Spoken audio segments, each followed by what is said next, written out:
हरे कृष्णा. भक्तिशास्त्रीच्या या पुढच्या धड्यामध्ये उपस्थित सर्व भक्तांचं हार्दिक स्वागत आहे. आज आपण पाहणार आहोत लेसन 58, भगवद्गीता अध्याय 15 आणि श्लोक संख्या 1 ते 7. तर अध्याय 15 हा जो आहे हा पुरुषोत्तम योग म्हणून जाणला जातो. या कंप्लीट अध्यायाचं आपण बायफर्केशन म्हणजे थीम वाईज विषयवस्तूवर आधारित कसे कसे श्लोकांची विभागणी करण्यात आली आहे याबद्दल आपण पाहूया. श्लोकसंख्या 1 ते 5 ह्याच्यामध्ये वर्णन करण्यात आलं आहे अश्वत्थ वृक्ष आणि अनासक्ती. श्लोकसंख्या 6 ते 11 देहांतर. श्लोकसंख्या 12 ते 15 पालनकर्ता म्हणून कृष्णांची भूमिका. आणि श्लोकसंख्या 16 ते 20 म्हणजे वेदांत सूत्राचा सारांश. तर आज आपण पाहणार आहोत भगवद्गीता अध्याय 15 लेसन 58. तर या धड्यामध्ये क्लोजबुक एक्झाम तयारी प्रश्न क्रमांक हे जे आहेत ह्याच्यामध्ये 10, 11, 12, 13, 14, 15, 16, 17 असे 8 प्रश्न आपल्याला यामध्ये अभ्यास करायचा आहे. तर त्याच्यामध्ये 10वा प्रश्न जो आहे तो असा आहे, ऊर्ध्वमूलम आणि अधशाखा या शब्दांचे मराठीमध्ये आपल्याला अर्थ लिहायचे आहे. पुढचा प्रश्न आहे 11वा, अश्वत्थ हा जो वृक्ष आहे त्याची पानं कोणाकडे आणि कशाकडे संकेत करतात.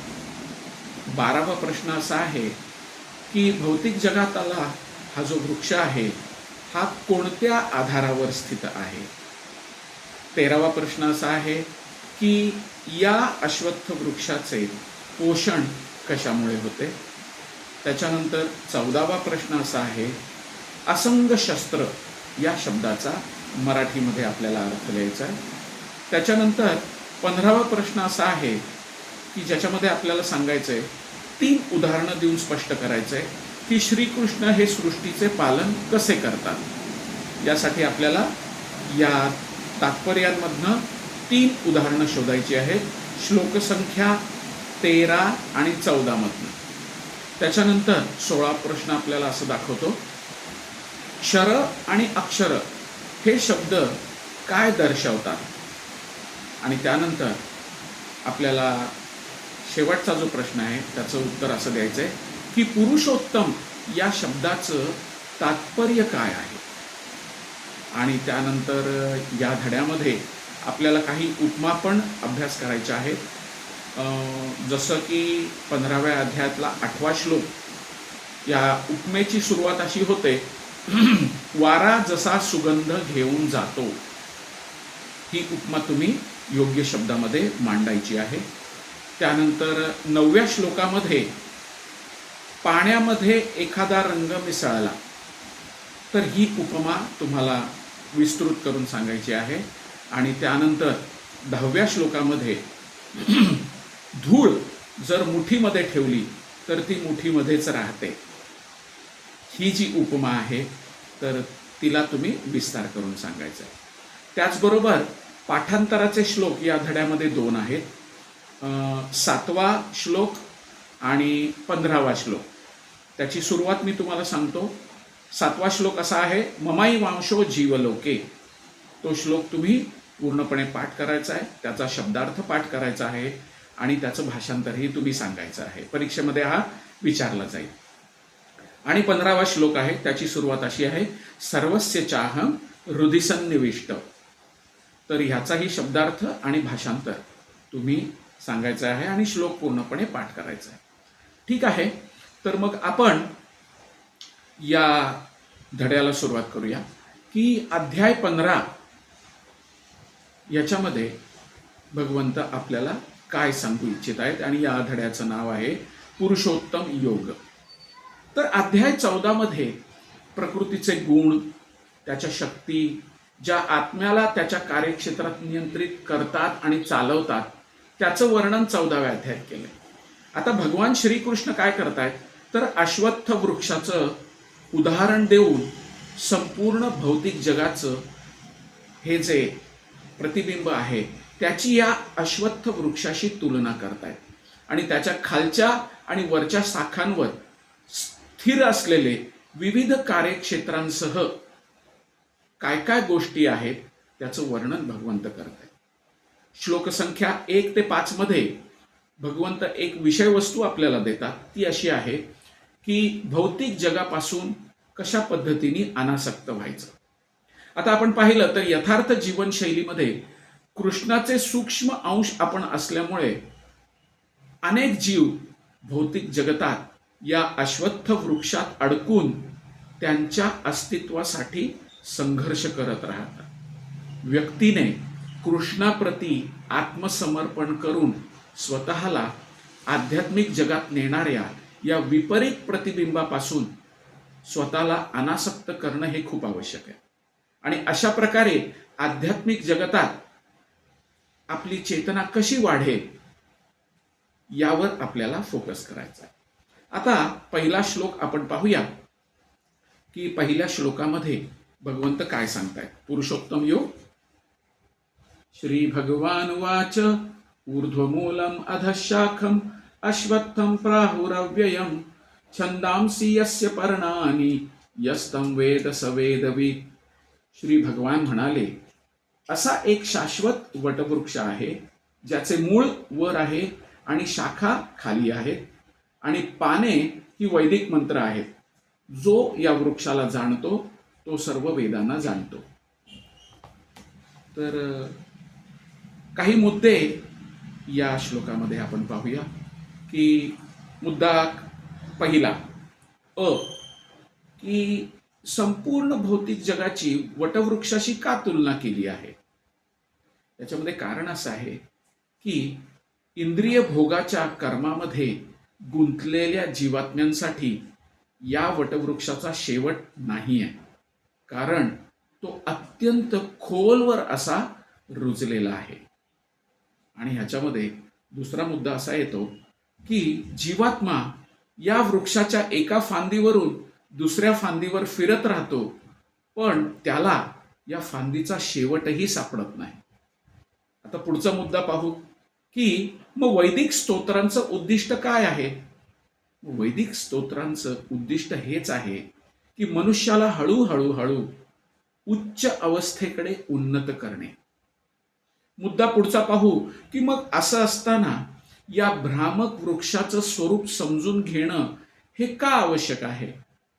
कारण जो या अविनाशी मोहाच्या वृक्षाचं स्वरूप समजतो तो असंग शस्त्रेण म्हणजे वैराग्याची तलवार वापरून त्यातून मुक्त होऊ शकतो. पुढचा मुद्दा असा उपस्थित होतो की या भौतिक जगातून मुक्त होण्याची प्रक्रिया कोणती आहे. तर सर्व अध्यायांमध्ये स्पष्ट केल्याप्रमाणे भक्ती हाच सर्वश्रेष्ठ मार्ग आहे. का, याचं काय कारण आहे तर भक्तियोगाची जी मूलभूत तत्व आहेत ना ती भौतिक कर्मांपासनं वैराग्य प्राप्त करून देतात. पूर्ण पुरुषोत्तम भगवान श्रीकृष्णांच्या भक्तिमय सेवेद्वारे आपल्या हृदयामध्ये आध्यात्मिक आसक्ती निर्माण करतात. आता या 15व्या अध्यायामध्ये भगवंत अद्वैतवादाचं खंडन कशा प्रकारे करतात आणि का करतात. तर हा अधोगामी वटवृक्ष जो आहे हा नदीच्या किनाऱ्यावर असलेल्या प्रतिबिंबासारखा आहे. आता हे प्रतिबिंब अस्तित्वात आहे याचाच अर्थ मूळ वृक्षही अस्तित्वात आहे, म्हणजेच तो आध्यात्मिक जगतातही अस्तित्वात आहे. आता प्रतिबिंब ही मूळ वृक्षाची प्रतिकृती असते. याचाच अर्थ भौतिक जगत हे आध्यात्मिक जगाचं प्रतिबिंब आहे. यावरून हे स्पष्ट होतं की आध्यात्मिक जग हे फक्त एकरूप ब्रह्मानी भरलेलं नसून विविधतेने समृद्ध आहे. हा ब्रह्मन जो आहे हा सृष्टीचा केंद्रबिंदू आहे आणि भौतिक जगत या ब्रह्मनच्या 180 अंशातील कोनातील प्रतिकृती आहे. आणि उरलेल्या 180 अंशाच्या कोणामध्ये आध्यात्मिक जगत आहे. म्हणजे दोन्हीही जगत एकमेकांना पूर्णपणे विरोध रूपामध्ये उभी आहे. 180 अंशाचा कोन आपल्याला हेच दाखवतो की विरुद्ध बाजू कोणती आहे आणि ही बाजू कोणती आहे. तर आपण ज्या बाजूला आहोत ते आहे भौतिक जगत आणि त्याच्या 180 डिग्री अपोजिट जे आहे ते आहे आध्यात्मिक जगत. याच्यातनं आपण स्पष्टपणे जाणू शकतो की हे अद्वैतवादाचं व्यवस्थितरित्या खंडन केलेलं आहे. आता आपण पाहू की वेद जाणणे म्हणजे काय. वेद जाणणे म्हणजेच या भौतिक जगाशी असलेली आसक्ती कशी तोडायची याचं ज्ञान वेदांमध्ये दिलेलं आहे. जो व्यक्ती केवळ वैदिक कर्मकांडांच्या विविध विधींनी आकर्षित होतो तो काय होतो तर केवळ या वटवृक्षाच्या हिरव्या पानांकडे आकर्षित होतो. म्हणजे त्याला त्यातनं काहीतरी फल पाहिजे असतं. पण असा व्यक्ती वेदांचा खरा उद्देश जो आहे तो ओळखत नाही. तर हे आहे पहिल्या श्लोकातनं काही महत्वाचे मुद्दे. आपण पाहूया दुसऱ्या श्लोकामध्ये भगवंत आपल्याला काय सांगतायत. दुसऱ्या श्लोकात भगवंत सांगतायत अधश्चोर्ध्वं प्रसुतास्तस्य शाखा गुणप्रवृद्धा विषयप्रवाला अधश्च मूलान्य अनुसंततानि कर्मानुबंधीनि मनुष्यलोके. या वृक्षाच्या त्रिगुणांनी पोषण केलेल्या शाखा खाली आणि वर पसरलेल्या आहेत. याच्या डहाळ्या म्हणजे इंद्रिय विषय आहेत आणि या वृक्षाची मुळे खाली पसरलेली आहेत आणि ती मानव समाजाच्या सकाम कर्मांशी बांधली गेलेली आहे. तर या श्लोकामध्ये मूळ विषयवस्तू अशी आहे की भौतिक जगत हा असा एक वृक्ष आहे जो 3 गुणांनी म्हणजे सत्व, रज आणि तम आणि त्याचबरोबर कर्मफळांद्वारे पोसला जातो. आता जीवात्म्यांचे विविध प्रकार जे आहेत हे त्याच्या गुणधर्मांच्या मिश्रणावर अवलंबून असतात. म्हणजे रजोगुण, सत्वगुण, तमोगुण आणि यांच्यापासून निर्माण होणारी असंख्य कॉम्बिनेशन्स त्याच्यावर जीवात्म्याची चेतना अवलंबून असते. आणि यासाठी उदाहरण दिलेलं आहे की ज्याप्रमाणे पाण्याच्या प्रमाणावर जमिनीची आणि झाडाची स्थिती ठरते. कसं समजायचं की जर जमिनीमध्ये अत्यंत कमी पाणी असेल तर जमीन कोरडी आणि वाळवंटासारखी दिसते आणि अशा ठिकाणी उत्पन्न होणारी वनस्पती किंवा जे काही वृक्ष आहेत ते सुद्धा कोरडे आणि वाळवंटा सदृश्य ठिकाणी निर्माण होणारे दिसतात. आणि त्याच्याच विरुद्ध जर जमीन अतिशय पाणथळ असेल, तिथे भरपूर पाणी असेल जमिनीमध्ये, तर जमीन हिरवीगार आणि संपन्न दिसते आणि तिथे येणारे जे झाडं आहेत ती झाडं सुद्धा हिरवीगार अशी दिसतात. तर हा मूळ मुद्दा दुसऱ्या श्लोकातनं आपल्याला कळतो. त्यानंतर आपण पाहूया श्लोक संख्या 3 आणि 4. तर 3 आणि 4 मध्ये भगवंत सांगतात न रूपमस्येह तथोपलभ्यते नान्तो न चादिर्न च संप्रतिष्ठा अश्वत्थमेनं सुविरूढ मूलम असंग शस्त्रेण दृढेन चित्वा ततः परं तत्परिमार्गितव्यं यस्मिन् गता न निवर्तन्ति भूयः तमेव चाद्यं पुरुषं प्रपद्ये यतः प्रवृत्ती प्रसूता पुराणी. या वृक्षाचं वास्तविक रूप या जगतामध्ये अनुभवता येत नाही. याचा आदी अंत आधार कोणीही जाणू शकत नाही. परंतु मनुष्याने खोलवर मुळे गेलेल्या वृक्षाला निश्चयाने अनासक्ती रूपी शस्त्राद्वारे छेदून टाकले पाहिजे.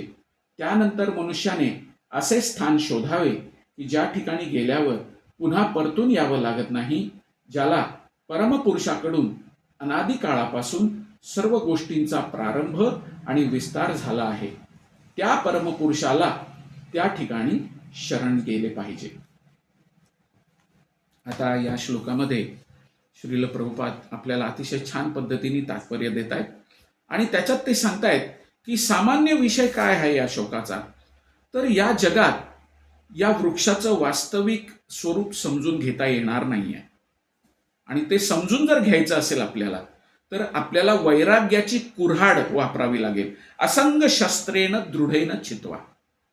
तर हे का सांगण्यात आलंय, तर ह्याचे काही मुद्दे असे आहेत की हा वृक्ष जो आहे ना, हा वास्तविक नाही आहे. हा वास्तविक आध्यात्मिक जगतातल्या वृक्षाचं केवळ प्रतिबिंब आहे. म्हणून या वृक्षाचं संपूर्ण स्वरूप समजून घेणं आवश्यक आहे. उपाय काय आहे, तर दृढ संकल्पाने वैराग्याची कुऱ्हाड वापरून आपण हा वृक्ष तोडू शकतो. तर याच्यानंतर इच्छित गंतव्यस्थान काय आहे, या वृक्षाच्या पलीकडे जाऊन सर्वोच्च पूर्ण पुरुषोत्तम भगवान श्रीकृष्णांना आपण शरण गेले पाहिजे, ज्यांच्यापासून ही संपूर्ण सृष्टी उत्पन्न झाली. आणि ही शरणागतीची प्रक्रिया श्लोक संख्या 5 मध्ये स्पष्ट केलेली आहे. मग आपण पाहूया की या श्लोकामध्ये अभ्यासाचे काही लक्ष देण्यापुरते मुद्दे आहेत. तर ते कुठले मुद्दे आहेत, की या वृक्षाचं वास्तविक स्वरूप का समजत नाही, कारण या वृक्षाचं मूळ जे आहे ते वर आहे आणि विस्तार खाली आहे. आणि भौतिक जगाच्या विस्तारात अडकलेल्या जीवात्म्याला हा वृक्ष किती दूर पसरलेला आहे आणि त्याची सुरुवात कुठे झाली आहे हे समजू शकत नसल्यामुळे आपल्याला या वास्तविक वृक्षाचं स्वरूप समजत नाही. पुढचा मुद्दा असा आहे की या वृक्षाच्या मूळ कारणाचा शोध कसा घ्यायचा. सिंपल लॉजिक जर आपण वापरलं की आपले वडील, आपल्या वडिलांचे वडील, त्यांचे वडील, अशा रीतीने जर आपण आपली वंशावळ उलट दिशेने तपासत गेलो, तर तपासता तपासता आपण ब्रह्माजी, गर्भोदक्षाई विष्णू आणि त्यानंतर पूर्ण पुरुषोत्तम भगवान श्रीकृष्ण यांच्यापर्यंत पोहोचू शकतो. भगवान श्रीकृष्ण हेच अंतिम सत्याचा शोध पूर्ण करणारे एकमेव निकष आहेत. तर या सत्याचा शोध कसा घ्यायचा, तर जे भगवंतांच्या ज्ञानामध्ये स्थित आहेत असे प्रामाणिक आणि प्रमाणित गुरु शिष्य परंपरेतनं येणारे जे पूर्ववर्ती आचार्य आहेत, संतजन आहेत, साधू आहेत, यांच्या सहवासातून आपल्याला याचा बोध होऊ शकतो. आपण या परम सत्याचा शोध घेऊ शकतो. आता या पद्धतीने प्राप्त केलेल्या ज्ञानाचा काय लाभ होणार आहे, तर ह्याच्यातनं काही मुद्दे निर्माण होतात. ते म्हणजे असे की खोट्या प्रतिबिंबापासून हळूहळू हळू वैराग्य निर्माण होईल. त्यामुळे भौतिक जगाशी असलेली जी खोटी भ्रामक आसक्ती आहे ती आपल्याला तोडता येईल. आणि त्यानंतर आपण म्हणजे जीवात्मा या भौतिक वृक्षाऐवजी वास्तविक खऱ्या वृक्षावर म्हणजे आध्यात्मिक जगतामध्ये जो वृक्ष आहे त्या जगामध्ये स्थित होऊ शकतो. आता आपण पाहूया असंग या शब्दाचं महत्त्व. आता असंग शब्द म्हणजे काय आहे, तर इंद्रिय तृप्ती आणि भौतिक जगावर सत्ता गाजवण्याची आपली इच्छा ही अतिशय प्रबळ आहे. आणि या दोन कारणांमुळे आपण इथे दुःख भोगतोय. यासाठी वैराग्य शिकवण्यासाठी काही उपाय शास्त्र आपल्याला देतात. ते उपाय काय आहेत, शास्त्रांचं चिंतन आणि त्यांचा अभ्यास करणं, सत्य ज्ञान किंवा परमसत्य ज्यांनी जाणलेलं आहे अशा साधूंकडनं श्रवण करणं. आता ह्याचा परिणाम काय होणार आहे, तर हळूहळू हळू सर्वोच्च भगवंतांच्या दिशेने आपण आकर्षित होणार आहे आणि सरते शेवटी आपण त्यांना शरण जाणार आहे. आणि ह्यानी काय होणार आहे, शरणागती आणि दिव्य प्रेममय भक्तिपूर्ण सेवा या दोन गोष्टी केल्याने आपली भौतिक आसक्ती दूर होणार आहे किंवा तोडली जाणार आहे. तर आपण पाहूया की पुढच्या श्लोकामध्ये भगवान कृष्ण आपल्याला काय सांगू इच्छित आहे. तर पुढच्या श्लोकात भगवंत सांगतायत, निर्माण मोहाजित संग दोष अध्यात्म नित्या विनिवृत्त कामा द्वंद्वैर्विमुक्तः सुख दुःख संज्ञे गच्छन्त्य मूढाः पदमव्ययं तत्. जे खोटी प्रतिष्ठा, मोह, असत्संगापासून मुक्त आहेत, जे नित्यत्व जाणतात, भौतिक वासनेतून मुक्त झाले आहेत, तसेच सुखदुःखांच्या द्वंद्वापासून मुक्त झालेले आहेत आणि मोहरहित होऊन परमपुरुषाला शरण कसे जावे हे जाणतात, त्यांना शाश्वत धामाची प्राप्ती होते.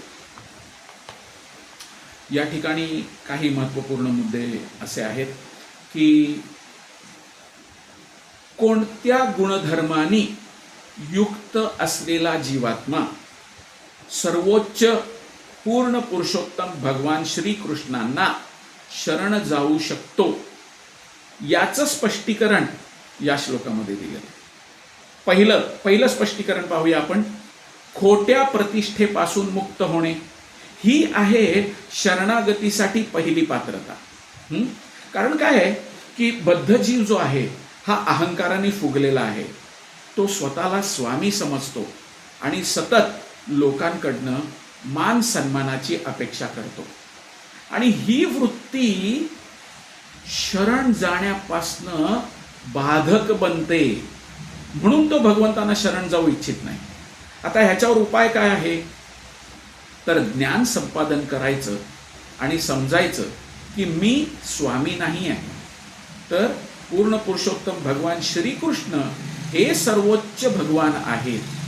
म्हणजेच काय, अहंकाराचा त्याग म्हणजेच शरणागतीची सुरुवात. हे आपण या पहिल्या मुद्द्यातनं समजू शकतो. दुसरा, मोहातून मुक्त होणे. कारण अहंकार हा मोहातून जन्म घेतो. हा मोह म्हणजे काय आहे, तर जीवात्मा जन्म मृत्यूच्या फेऱ्यात किंवा त्याच्या चक्रात अडकलेला असतो आणि त्याला अतिशय दुःखमय स्थितीचा सामना करावा लागतो, पण तरी सुद्धा तो स्वतःला स्वामी समजत असतो. हा भ्रम आहे ना, हा जीवात्म्याचं जीवन अधिक गुंतागुंतीचं आणि त्रासदायक बनवतो. संपूर्ण जग खोट्या मालकीच्या निर्मित विभाजनांमध्ये अडकलेलं आहे. जसं माझी जमीन, माझं गाव, माझा तालुका, माझा जिल्हा, माझं राष्ट्र, माझा समाज, या सगळ्या खोट्या मालकीच्या विभाजनांमध्ये मोडतात. आता या मोहातनं मुक्ती प्राप्त करायची असेल तर कसं प्राप्त करायची, खोट्या संबंधातनं मुक्ती कशी प्राप्त करायची. ही मुक्ती तेव्हाच शक्य आहे जेव्हा एखादी व्यक्ती या खोट्या आणि भ्रामक मालकीच्या भावनेतनं मुक्त होईल. हे खोटे संबंध जे आहेत हे कौटुंबिक, सामाजिक, राष्ट्रीय या आसक्तींमुळे निर्माण होतात. मग आपल्याला काय करावं लागेल, तर आपल्याला पुढचा उपाय करावा लागेल. तो आहे शाश्वत सत्य समजून घेणे.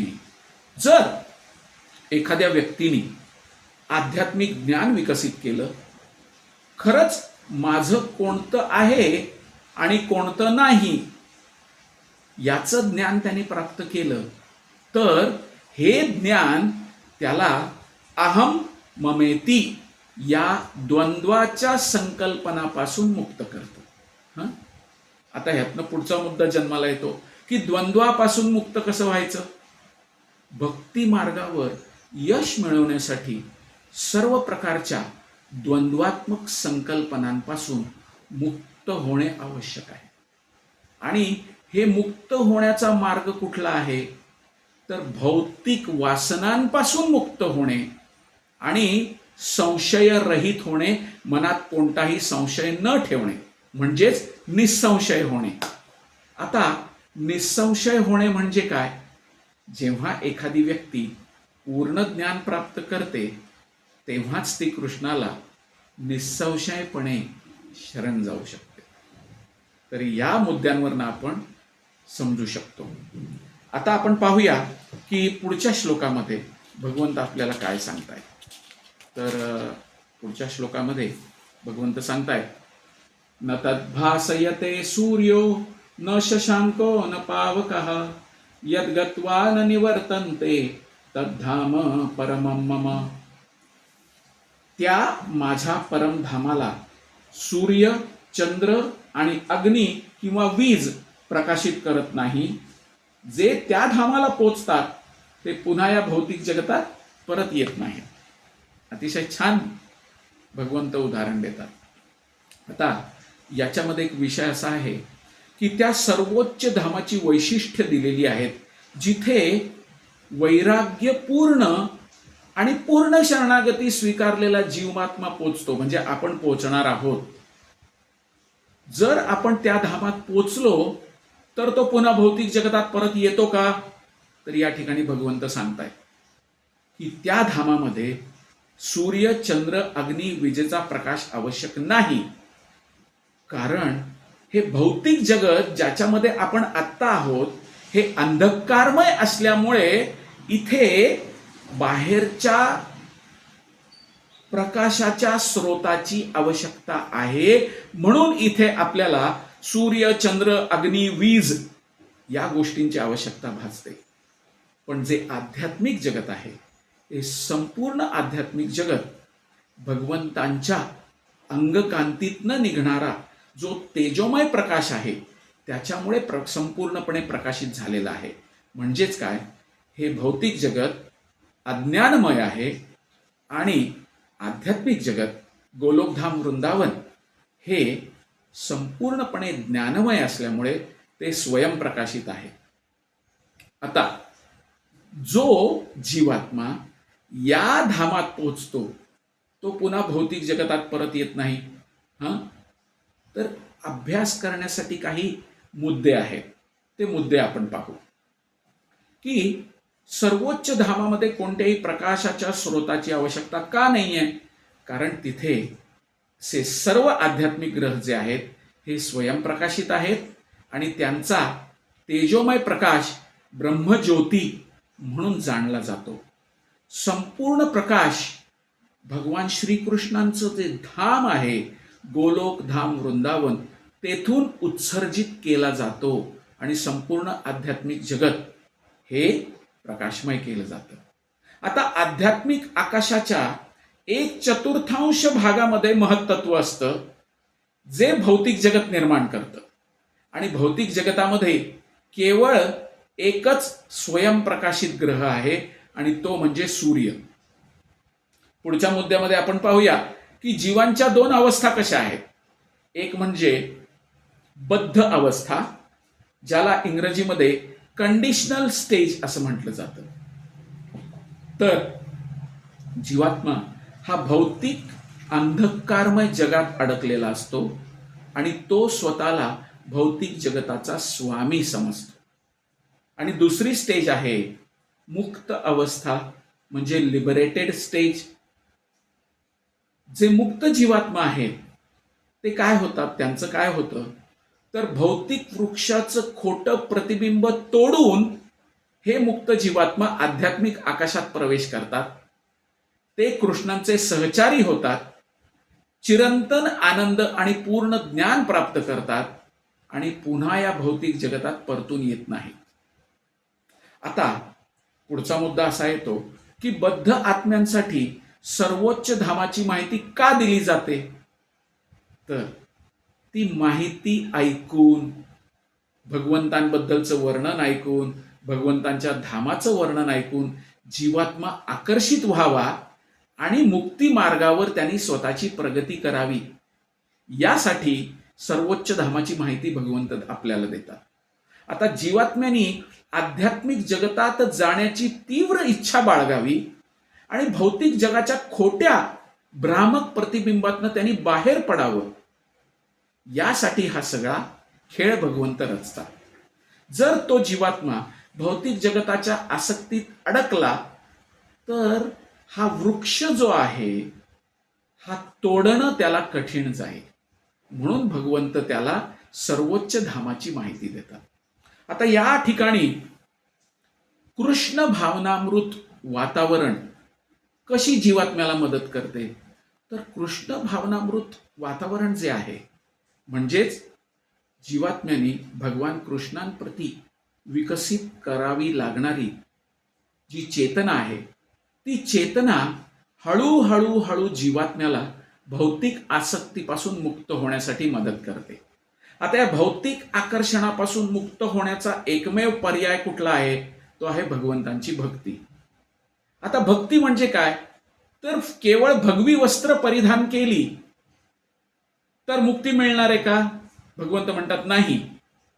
भगवंतांच्या दिव्य प्रेममयी भक्तीमध्ये पूर्ण शरणागतीने मन स्थिर झालं पाहिजे, तर त्याला भौतिक आकर्षणांपासून मुक्ती मिळणार आहे. आता भक्ती करायची कशी, तर भगवद्गीतेच्या 12व्या अध्यायात आपण पूर्वी पाहिल्याप्रमाणे स्पष्ट केलंय की भक्ती योगाची गंभीर साधना करणं आवश्यक आहे. आणि कृष्ण भावना कशी वाढवायची, तर त्यासाठी कृष्ण भावना भावित भक्तांच्या संगतीत राहून योग्य समाज शोधायचा आहे आणि भक्तिशास्त्र शिकायचंय. याच कारणासाठी तर आपण भक्तिशास्त्री हा कोर्स करत आहोत. तर भक्ती हाच एकमेव आध्यात्मिक उपाय आहे. आणि 14व्या अध्यायातल्या 26व्या श्लोकात भगवंतांनी सांगितलं, आपण पूर्वी पाहिले की केवळ भक्तियोगच हा भौतिक गुणधर्मांपासून मुक्त आहे. यानंतर आपण पाहूया परमम मम या शब्दात भगवंत आपल्याला काय महत्व सांगू इच्छित आहे. तर परमम मम हा शब्द आपल्याला सांगतो की आध्यात्मिक जगत काय आहे. हे संपूर्ण आध्यात्मिक जगत जे आहे हे भगवंतांच्या मालकीचं आहे. श्रीकृष्णांचं धाम आहे गोलोकधाम, ते आहे परमम मम. आणि जिथे भगवंत त्यांच्या षड ऐश्वर्यांनी पूर्ण आहेत. आणि या ठिकाणी कठोपनिषदाचा संदर्भ देण्यात आलेला आहे. संपूर्ण आध्यात्मिक आकाश भगवंतांच्या आंतरिक शक्तीने प्रकाशित आहे. तिथे सूर्य, चंद्र, तारे, वीज, इतर कोणत्याही प्रकाशाची आवश्यकता नाही. आता पुढचा मुद्दा उपस्थित हो, त्या धामात पोहोचण्याचा मार्ग कोणता? एकमेव मार्ग भगवान श्रीकृष्णाला पूर्णपणे शरण जाणे. पूर्णपणे भगवंतांच्या चरणी शरण गेल्यानंतरच आपल्याला वास्तविक मुक्ती प्राप्त होऊ शकते. याशिवाय इतर कोणत्याही मार्गाने भगवंतांच्या धामात पोहोचता येत नाही, हे भगवंतांनी स्पष्ट केलेलं आहे. तर यानंतर आपण पाहूया पुढचा श्लोक. ममैवांशो जीवलोके जीवभूतः सनातनः मनःषष्ठानि इंद्रियाणि प्रकृतीं स्थानी कर्षति. बद्ध जगातील जीव हे माझे सनातन अंश आहेत. बद्ध जीवनामुळे ते मनासहित 6 इंद्रियांशी कठीण संघर्ष करत आहे. आता हा जो श्लोक आहे, हा श्लोक जीवात्म्याची खरी ओळख जी आहे तो स्पष्ट करतो. याच्यामध्ये भगवंत सांगतात मूळ स्थिती काय आहे. सर्व जीवात्मे भगवान श्रीकृष्णांचे सनातनरित्या अस्तित्वात असलेले अंश आहेत आणि आध्यात्मिक जगतात ते भगवान श्रीकृष्णांचे अंग आहेत. मग आपण पाहू सध्याची स्थिती काय आहे जीवात्म्याची. जीवात्मा त्याची 5 इंद्रिय आणि ज्याच्यामध्ये अजून एक गोष्ट 6वी म्हणजे त्याचं मन, यांच्या बरोबर आपलं अस्तित्व टिकवून ठेवण्यासाठी या भौतिक जगतामध्ये कठोर संघर्ष करत आहेत. प्रकृतीं स्थानिक कर्षती. कर्षती म्हणजे घर्षण. त्याला संघर्ष करावा लागतोय केवळ आपलं अस्तित्व टिकवून ठेवण्यासाठी. आपण पाहू शकतो एखादी मुंगी सुद्धा खूप धडपड करत असते, एखादा कुत्रा, एखादं मांजर, एखादं झाड जिवंत राहण्यासाठी खूप धडपड करत असतं आणि मनुष्य निश्चितपणे त्याचं शरीर अबाधित ठेवण्यासाठी खूप प्रकारे कठोर संघर्ष करत असतो. हाच या श्लोकाचा अर्थ आहे. आता अभ्यासासाठी लक्ष द्यायचे काही मुद्दे आहेत. ते म्हणजे कसे की जीवात्म्याची ओळख काय. तर सनातन या शब्दाने स्पष्ट होतं की जीवात्मा हा चिरंतन आहे आणि जीवात्मा केवळ बंधन अवस्थेतच स्वतंत्र नसतो, तर तो नेहमी वैयक्तिक असतो. आणि ही संकल्पना मायावाद तत्वज्ञानाचं खंडन करते की मुक्तीनंतर जीवात्मा भगवंतांमध्ये विलीन होतो. नाही, हे साफ चुकीचं आहे.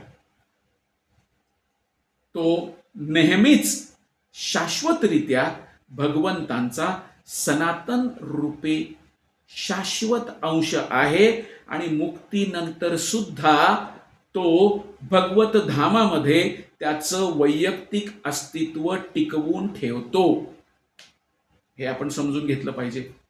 वैदिक संदर्भ, सर्वोच्च परमेश्वर प्रकट होतात आणि त्यांचा विस्तार करतात. आता भगवंतांचे मुख्य किंवा व्यक्तिगत विस्तार कोणते आहेत, तर जेवढी सगळी विष्णू तत्व आहेत ती भगवंतांची विस्तार रूप आहेत. ही त्यांची व्यक्तिगत विस्तार रूप आहेत. कोणकोणती? राम, नरसिंहदेव, वामनदेव, कूर्म, हे सगळे जे उदाहरणं आपण पाहतो ही भगवंतांची व्यक्तिगत विस्तार रूप आहे. आणि दुय्यम किंवा गौण विस्तार कोणता आहे, तर जीवात्मा म्हणजे आपण सर्व हे भगवंतांचे विभक्त अशा पद्धतीने विस्तारित अंश आहेत. आणि त्यांची संवैधानिक स्थिती काय आहे, तर ते शाश्वतरित्या मूळ रूपाचे सेवक आहेत. हा विस्तार जो आहे ना, सर्व विस्तार हा कायमस्वरूपी स्वतंत्र ओळख असलेला जीवात्मा आहे. तो कधीही त्याची मूळ आयडेंटिटी, स्वतंत्र ओळख कधीही विसरत नाही आणि विलीनही होत नाही. आता जीवांमध्ये काही वैशिष्ट्य आहेत. ते काय आहे की परमेश्वराचा अंश असून सुद्धा काही प्रमाणात त्याला स्वातंत्र्य देण्यात आलेलं आहे. आता या स्वातंत्र्याचा वापर कसा केला पाहिजे? जर योग्य प्रकारे भगवंतांच्या सेवेसाठी जर हे स्वातंत्र्य वापरलं गेलं तर शाश्वत मुक्ती प्राप्त होऊ शकते. जर भगवंतांची सेवा करणं विसरून गेलो तर आपण भौतिक प्रकृतीच्या 3 गुणांच्या अधीन होतो आणि या स्वातंत्र्याचा गैरवापर केल्यामुळे जीवनात संघर्ष निर्माण होतात. गुणात्मक दृष्ट्या प्रत्येक जीव सनातन आहे. ज्या पद्धतीने भगवंत सुद्धा सनातन आहेत, ज्या पद्धतीने ब्रह्माजी, शिवजी यांच्यासह सर्व तत्व जी आहेत, जीवतत्व, शिवतत्व, हे सुद्धा श्रीकृष्णाचे सनातन अंश आहेत. हा मुद्दा आपण समजून घ्यायचा आहे. आता पाहूया कर्षती या शब्दाचं महत्व काय आहे. तर संघर्ष किंवा कठीण परिस्थितीशी झगडणं. बद्ध जीवात्मा हा अहंकाराच्या बंधनात अडकला गेल्यामुळे हेच त्याच्या संघर्षाचं मूळ कारण बनलेलं आहे. जसं एखाद्या व्यक्तीला लोखंडी साखळदंडात असं बांधून ठेवलं असेल तर तो जखडलेला असतो, तो स्वतंत्र नाही आहे, तो बांधला गेलेला आहे. तर बद्ध जीवाला नियंत्रित करणारा मूळ प्रमुख घटक कोणता आहे, तर त्याचं मन हे त्याला वेगवेगळ्या प्रकारच्या बंधनात टाकतं. गुणांच्या प्रभावाशी जेव्हा मन मिश्रण करतं, उदाहरणार्थ सत्वगुणी मन आहे तर ते व्यक्तीच्या हातनं चांगली कर्म घडवतं. रजोगुणी मन समस्यांचा स्रोत बनतं आणि तमोगुणी मन अधोगतीकडे घेऊन जातं. मग आपल्याला करायचंय काय? तर मुक्तीनंतर आध्यात्मिक शरीर प्राप्त कसं करायचं यासाठी आपल्याला संदर्भ पाहावे लागतील. तर हा श्लोक आपल्याला स्पष्ट करतो की बद्ध जीवात्मा भौतिक शरीरात अडकलेला असतो, पण मुक्तीनंतर त्याला आध्यात्मिक शरीर प्राप्त होते.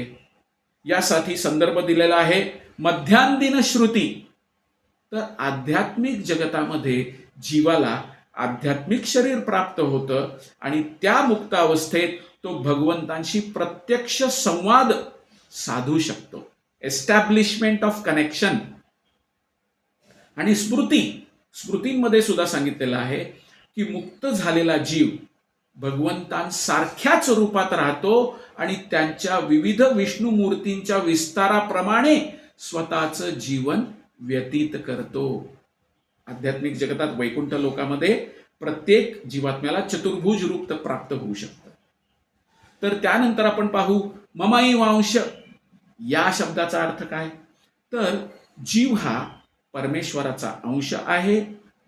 तो कोणत्याही प्रकारे तुटलेला भाग नाहीये, तो संपूर्ण भाग आहे. ही संकल्पना सनातन या शब्दाद्वारे स्पष्ट केलेली आहे. म्हणजे जीवात्मा चिरंतन आहे. दुसऱ्या अध्यायातल्या 24व्या श्लोकात भगवंत सांगतात आत्म्याचे कधी तुकडे करता येत नाही. त्यामुळे जीवात्मा जो आहे हा त्याच सूक्ष्म स्वरूपात पूर्ण गुणांसहित इथे आलेला आहे. आणि त्याचबरोबर 13व्या श्लोकात सुद्धा भगवंत स्पष्ट करतात प्रत्येक शरीरात एक वेगवेगळा जीवात्मा आहे. तर याच्यावरनं निष्कर्ष काय काढायचा. तर निष्कर्ष हाच आहे की जीवात्मा हा भगवान श्रीकृष्णांचा सनातन अंश आहे. तो नेहमीच त्याची स्वतंत्र ओळख आहे. भक्ती योगाने जर तो भगवंतांच्या सेवेत राहिला तर तो भौतिक जगतातल्या संघर्षापासनं मुक्त होतो आणि त्याला आध्यात्मिक शरीर प्राप्त होतं.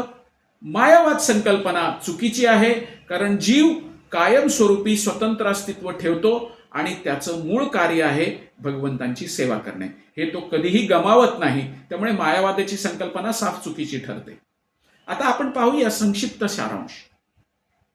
तर मूळतः आपण पाहिलं हा वटवृक्ष आहे. भौतिक जगत जे आहे हे आध्यात्मिक जगाचं विकृत प्रतिबिंब आहे. प्रतिबिंब माध्यम आहे, कारण मूळ आध्यात्मिक जगाचा वृक्ष जो आहे हा इच्छेच्या माध्यमातून प्रतिबिंबित होतो, ज्याला डिझायर म्हणतात. जसं की पाण्यातलं प्रतिबिंब. इच्छा हेच भौतिक जगताच्या प्रतिबिंबाच्या अस्तित्वाचं मूळ कारण आहे. मूळ आणि दुय्यम मुळं कोणती आहेत. तर भौतिक अस्तित्वाची खरी मुळं वरच्या दिशेने वाढतायत. याचा अर्थ संपूर्ण भौतिक पदार्थाचं मूळ हे ब्रह्मलोकापासून सुरू होतं. दुय्यम मुळं कोणती आहेत, सेकंडरी रूट्स कोणती आहेत. मानवी लोक जे आहेत, जो भूलोक म्हटलं जातं, तिथे हे विकसित होतं आणि सर्व दिशांना पसरतं. मानवाच्या कर्माच्या फळांशी हे बांधलं जातं. मोह, द्वेष यासारख्या गोष्टी या दुय्यम मुळापासून उत्पन्न होतात. धर्म आणि अधर्म याकडे कल सुद्धा या दुय्यम मुळांपासून विकसित होतो. त्यानंतर येतात फांद्या. उच्च लोक आणि निम्न लोक म्हणजे स्वर्गलोक आणि नरकलोक हे याच्या फांद्या आहेत. पानं काय आहेत. तर वैदिक स्तोत्र जी आहेत ही याची पानं आहेत. या फांद्यांच्या लहान लहान फांद्या काय आहेत.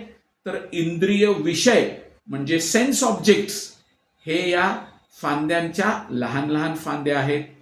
या फांद्यांची टोकं कोणती आहेत. तर आपली इंद्रिय म्हणजे सेन्सेस ही या फांद्यांची टोकं आहेत. याची फळं कोणती आहेत. धर्म, अर्थ, काम, मोक्ष म्हणजेच काय, धार्मिकता, संपत्ती, इंद्रिय तृप्ती आणि मुक्ती ही याची फळं आहेत. पोषण कसं होतं. भौतिक प्रकृतीच्या 3 गुणांद्वारे हा वृक्ष पोसला जातो. सत्व, रज आणि तम. आणि या वृक्षामध्ये जीवात्म्यांची स्थिती काय आहे. तर जीवात्मा एका फांदीवरून दुसऱ्या फांदीवर उडी मारत राहतो. फळांचा स्वाद घेण्याचा प्रयत्न करत राहतो. हा वृक्ष किती दूर पसरलेला आहे, याचा शेवट कुठे आहे, हे जीवात्मा पाहू शकत नाही. जरी जीवात्मा श्रीकृष्णांचा सनातन अंश असला तरीही इंद्रियांच्या आहारी गेल्यामुळे त्याला कठोर संघर्ष करावा लागतो. आणि संक्षिप्त सारांश, या वृक्षाच्या जंजाळातून मुक्त होण्याचा एकमेव मार्ग म्हणजे वैराग्य. या वृक्षातून बाहेर पडायचं कसं, तर त्यासाठी मार्ग दिलेला आहे. ज्ञानी व्यक्ती शोधायची आहे, त्यांच्याकडनं योग्य प्रकारे श्रवण करायचंय. आपल्यातलं आणि भगवंत यांच्यातलं नातं काय आहे, संबंध काय आहे ते समजून घ्यायचंय. तो संबंध पुनर्प्रस्थापित करायचा आहे आणि भक्ती मार्गाचा अवलंब करायचा आहे. त्यानंतर भगवंतांना शरण जायचंय. गुरुच्या मार्गदर्शनाखाली शरणागती स्वीकारायची आहे. स्वतःला भौतिक जगाचा स्वामी समजण्याचा अहंकार सोडायचा आहे. मोह आणि अज्ञान दूर करायचंय. खोट्या संबंधांपासून मुक्त व्हायचंय. द्वंद्वातून मुक्त होऊन स्थिर भावनेने भगवंतांची भक्ती करायची आहे आणि त्यानंतर परमधाम प्राप्ती करायची आहे. भगवान श्रीकृष्णांना पूर्ण शरणागत गेल्यानंतर आपल्याला त्या शाश्वत धामामध्ये प्रवेश करता येणार आहे. तर या ठिकाणी हा धडा संपन्न होतो. Thank you very much. ग्रंथराज श्रीमद भगवद गीता की जय.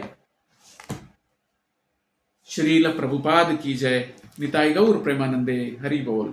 हरे कृष्ण कृष्ण कृष्ण हरे हरे, हरे Ram Ram Ram Hare Hare. Thank you very much.